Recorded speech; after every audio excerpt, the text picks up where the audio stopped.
ISI prepares for another round of bloodshed in Kashmir by reviving terror groups. Dozens of training camps have been spotted across the border where hundreds of new recruits have been observed undergoing battle training. Loading. New Delhi, Pakistan's spy agency, the Inter-Services Intelligence (ISI), is preparing ground for another round of bloodshed in Kashmir. The ISI has been improving training facilities in its camps based in Pakistan-occupied Kashmir, (POK), while also reviving terror groups that were active in Kashmir in the 90s and were till now considered defunct. Groups like Jaish-e-Mohammed, Tehreek-ul-Mujahideen, Tehreek-ul-Mujahideen, al-qaeda affiliate Ansar Ghazwat-ul, and now al-Badr have taken over the battle with security forces which recently took down almost the entire cadre of Lashkar-e-Toiba and Hizbul-Mujahideen. Highly placed sources told News 18 that with the active support of ISI and better access to training infrastructure, terror groups are now being able to infiltrate into the valley in larger numbers and carry out more attacks against the security forces. Dozens of such training camps have been spotted across the border where hundreds of new recruits have been observed undergoing battle training, sources told News 18.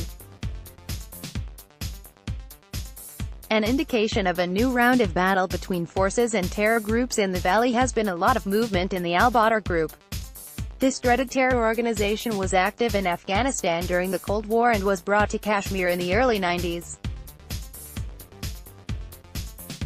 For more than a decade, nobody heard of them, and now the chief of this terror group, Zamin, has again started making public speeches in Pakistan. On June 16, Zamin reportedly made a visit to Neelam Valley in POK and delivered a speech in which he said that time had come to launch an active in the war for liberation of Kashmir. Zamin also talked about recruiting Kashmiri locals. In a recently released video, the first for al-Badr, the terror group claimed to have already recruited 100 youths and were on their way to recruit 200 more. Sources on the ground say that the actual strength of the terror group is probably around a dozen.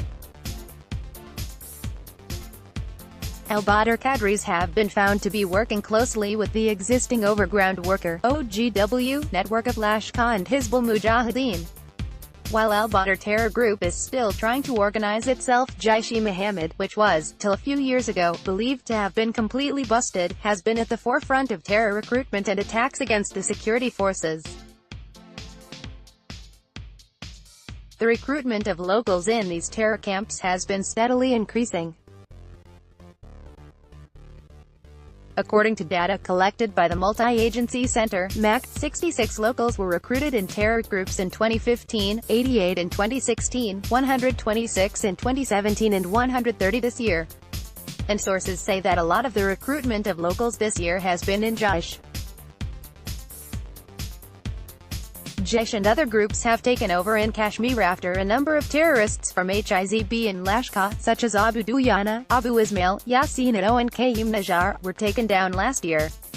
Also, a lot of these names are spread to just spread disinformation. They just keep changing labels, but the undeniable fact is that they're definitely trying to keep the pot on boiler by pushing in more terrorists, a senior security force officer deployed in Kashmir said.